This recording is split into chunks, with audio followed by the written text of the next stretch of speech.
We wish you a Merry Christmas. We wish you a Merry Christmas. We wish you a Merry Christmas and a Happy New Year. Welcome, everybody. I thought since it's the holidays, why not review a movie that has been described to me as the next Diehard? The movie's Carry On. Is that actually the case? No, not by any means. But I still enjoyed the movie slightly. So this movie is something where I think that it's gotten a lot of hype, a lot of Netflix promotion, and I think it was expecting the virality of kind of social media to carry it. And I don't quite think that's happened because it's trying to make a TSA agent who is miscast severely into kind of like a sympathetic, like regular character that I can relate to, and I just couldn't really do it.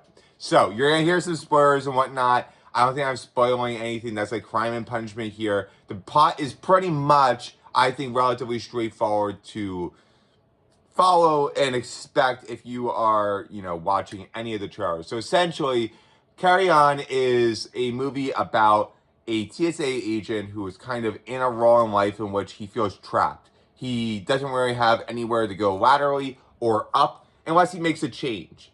And it's right around the Christmas time, and I see, this is why I don't date. If you date people, they want you to improve yourself. And I'm really about deprovement. Like, I want to be, essentially, I want to be looking fatter and worse on all of this. So I'm looking for someone that's going to make me, more encouraged to do fewer videos and to be less creative.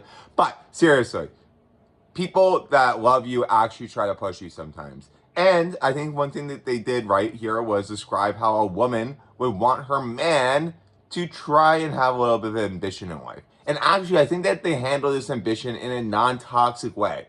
The way that the woman was trying to encourage her boyfriend. So her name is Nora, and her boyfriend is Ethan Kopek, the TSA agent. She says, you got denied from the police academy the first time. The only time that I saw you this excited in life for anything was when you applied for the police academy. So I want you to promise to apply for the police academy. Oh, and by the way, I also have a baby.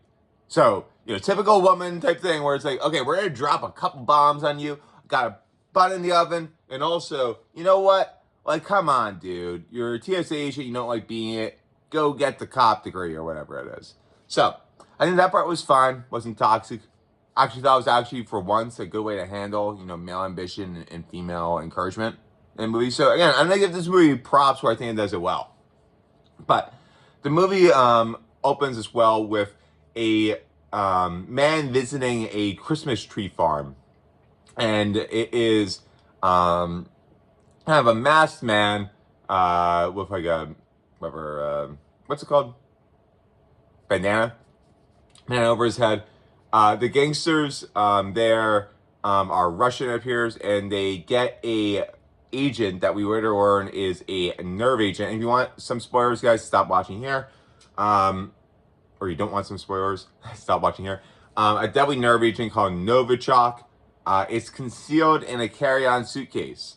I think that pretty much sets the tone for what you probably will expect for the rest of the movie from plot. I don't know, someone has probably done this plot concept before. I haven't seen a movie with it, to be fair. I haven't. If it exists, let me know. But I'm sure someone has written a short story or whatever based off this. But I like the concept. I'm a sucker for one of those things. So if we need to stop this wall of death, from proceeding to end us all. It's the impending wall of doom, right? Well, essentially the traveler, or the guy that picks up this nerve agent, he goes to the airport, and we've been introduced to Ethan Kopek and his girlfriend, and we have to get Ethan in line to deal with these Russian gangsters or whatever, right? Or whoever else is involved in the squad.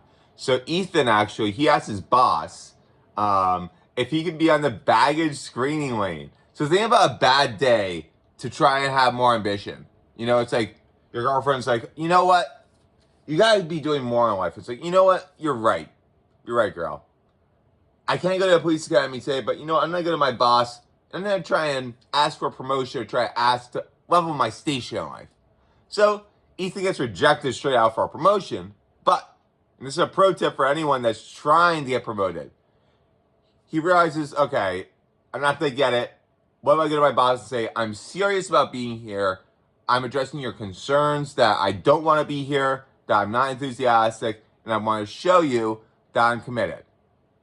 And that actually gives him a chance because the boss, even though he's not going to promote him, obviously, just based off that, gives Ethan the opportunity on the baggage screening lane and takes off the regular that was to be expected there. So that throws a wrinkle into the plans of the blackmailers because the blackmailers had already reviewed, researched, and planned out for whoever Ethan's friend was. So the friend actually, I'm going to give him some credit, or not some credit, I'm going to give him a little bit of a, you lucked out, you guys survived the holidays because that friend had a couple kids. Ethan has no kids. So, in terms of societal risk, Ethan, Taron Egerton or whatever his name is here, he is perfectly equipped for this situation. So, who is the Diehard guy? Diehard actor. I'm blanking on the name. Who is it? Bruce Willis, of course. God, I'm on Perplexity. I just searched up Perplexity who the actor was. I'm like, this is surprisingly hard to actually find. There we go. Okay, so how do we get this TSA agent to comply? Is he offered money? Is he threatened straight out? No, essentially he's threatened via his girlfriend, his pregnant girlfriend, Nora. So Ethan gets a call in an earpiece. And I actually liked how this earpiece came through. The earpiece was put in a little TSA type thing. And this woman said, someone left this here.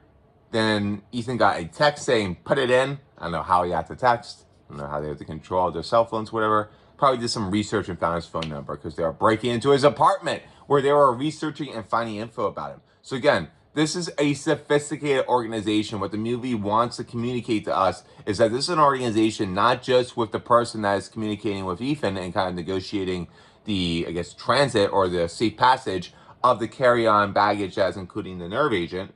It's not just him. It is someone, eyes in the skies, watching Ethan's every move who's like a different person.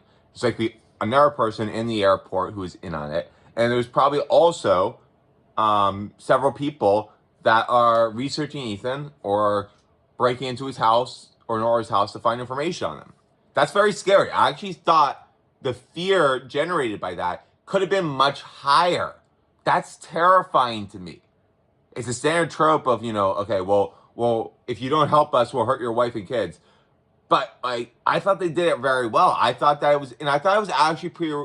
So I didn't think it was realistic the way that the conversation between the traveler and Ethan, the TSA agent, happened over the course of the film. But I thought it was realistic in the sense of for the most part, people are not just straight evil. They have incentives that they want to get something done. I think that's what the traveler shows here. He's a fixer. He's someone that needs to get this nerve agent or something onto the plane. He doesn't care what it is. Eventually, we learn it's a nerve agent later in the movie. But to start out with, we don't entirely know. It could be a bomb. It could be a dead body. God, am I saying all this stuff with me? No one will watch this video because X will deboost it. I don't know.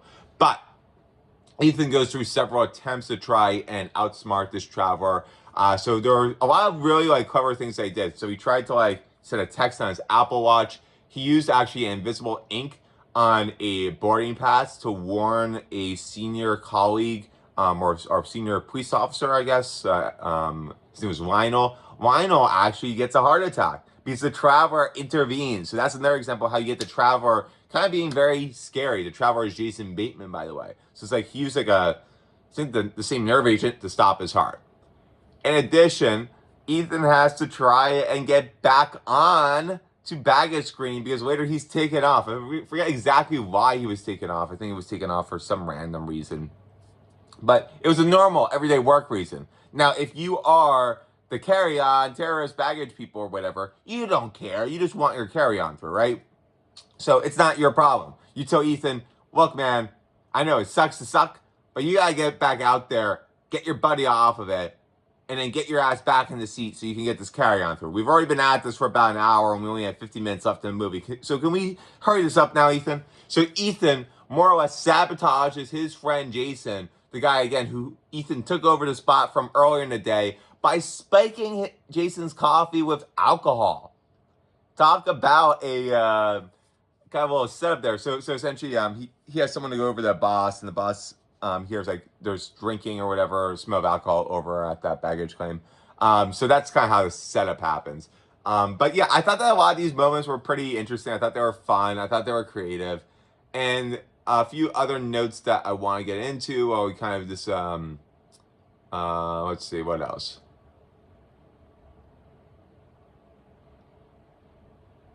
Okay, yeah, I had to. So I have my notes here. So I had to actually look up how the movie ended again. So we're not look it up. I watch. I mean, like I actually remember what happened after he got in the plane. So there's several kind of back and forth. Again, spoilers. Well, we're 10 minutes in. I said spoilers at 3 minutes. Why do I do this on the reviews? I say spoilers, spoilers, spoilers. And it's like I just give 8 minutes of spoilers. If someone just comes in at minute 11, that's on them. But there is chaos at LAX, and this movie's not actually filmed at LAX. Apparently, it's filmed at a random airport in New Orleans. Did you know that? There's a detective from the LAPD though, who essentially discovers via a wiretap that they had at like the Christmas tree farm, whatever, that this nerve agent exists, the Novichok, and she's very concerned.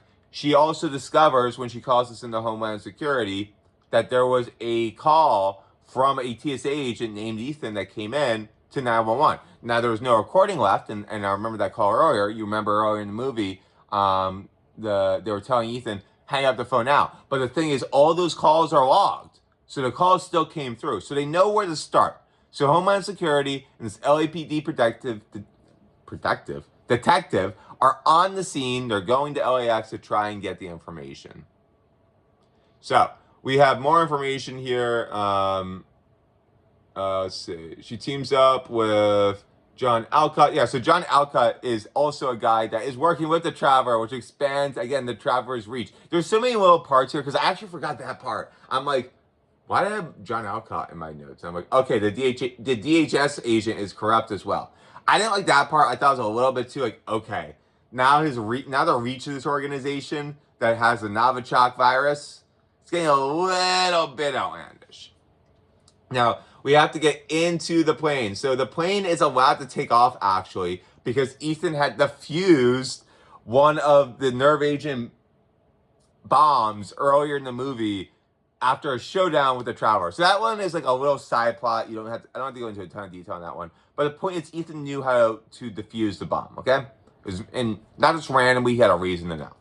So Nora convinces the LAPD detective to let the plane take off so her boyfriend, who is in one of those aircraft bus type things that you can drive, driving across the airfield, can go into the luggage, well, seriously, into the cargo container and stop the Novichok time bomb before it goes off.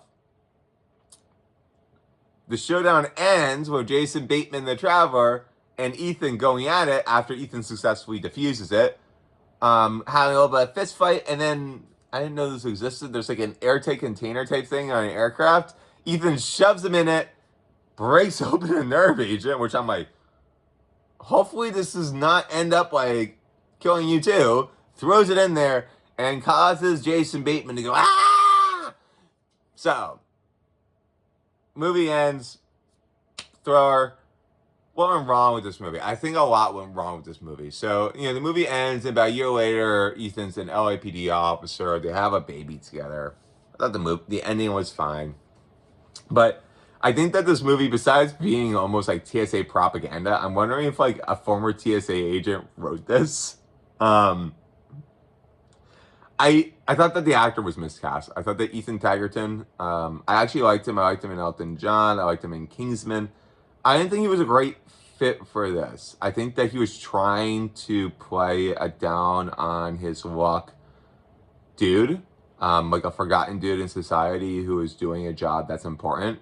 Like, and love him or hate him, being a TSA agent, being someone, like, this is an important job. This is a job that, like, even though I hate being, fondled by TSA, I respect someone that does a day's work, So that is, an honest job.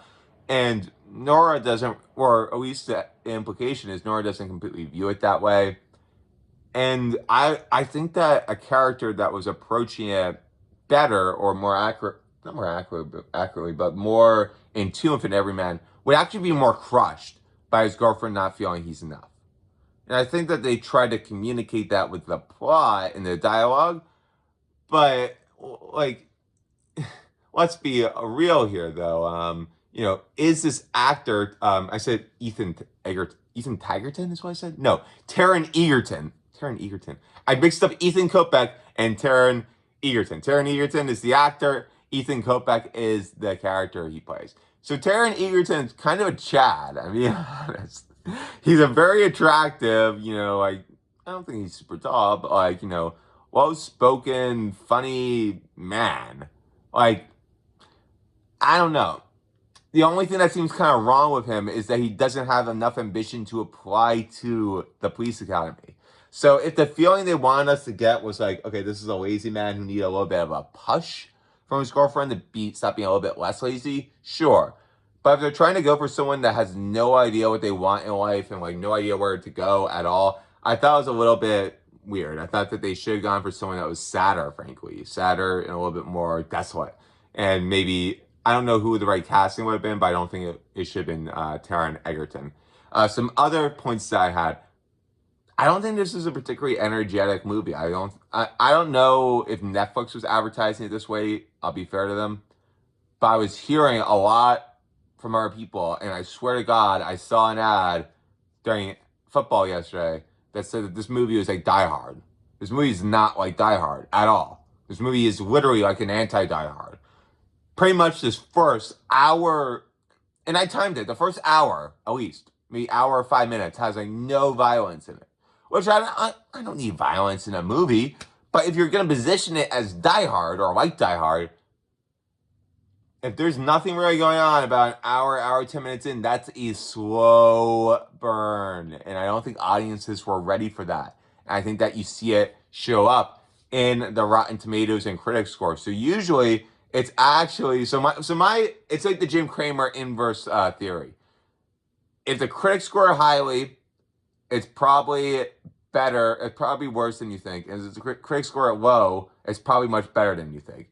In this case, the audience score is about 55%. The critic score is about 90%. Why does this happen? So I think with the critics, and one of the reasons why I don't think there has been a ton of TSA type movies, is I think the critics tend to be much more biased towards new concepts no matter what. Even if the concept's not even that amazing or anything to write home about. So sure, do I think it's cool that someone had an idea, okay, like let's write this thrower kind of whodunit, like mystery thrower type thing in an airport? Sure, it's semi-interesting to me, but like, like, just because it's unique doesn't mean it's going to be more enjoyable for the average person or even the average movie aficionado. Essentially, I just think the critics sometimes don't put themselves in the shoes of a normal viewer and realize that normal people don't watch every movie. Like, if there's movies similar to this that exist, like very, very similar, I don't know the complete list. I know Die Hard, I know some Merry Christmas movies, but that's how I think most people are. I thought, all right, so a few points just in closing, because I've been going on this for a very long time. Now I'm just kind of rambling. Once it gets to the end, I'm kind of rambling on some points on what the movie did well and what it didn't do well. Then I start to get bored. I like it more when I'm talking about what the actual movie has in it. But this movie was not like Die Hard at all. I also think it didn't really set up a Fallout movie, which is fine, actually. I like an original movie that just has to contain plot. So I'm going to give credit for it being an original movie. And I think that, the motivation as well for why this bombing or this attack is taking place, essentially it's a congresswoman and they want to blame Russian interference so they can use that precursor of a false flag to justify increased spending for defense contractors, legislation that would increase defense spending so defense contractors get rich or something. Whatever. I mean, fine. It was a fine premise. And I thought this movie was very forgettable. I had to make a lot of notes for something that was being described as Die Hard levels of excitement.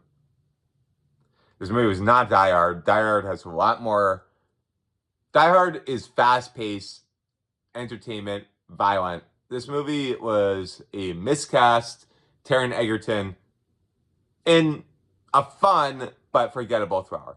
It's been 20 minutes. I need to shut up. Guys, we're going to be doing more Xperience movies and reviews. My name is Misha. We out. What was that voice? We out. Okay. I tried to do like a special voice there. I have no idea what came out. It was a lot more creepy than I expected, so I'm not going to do that again. Now we out.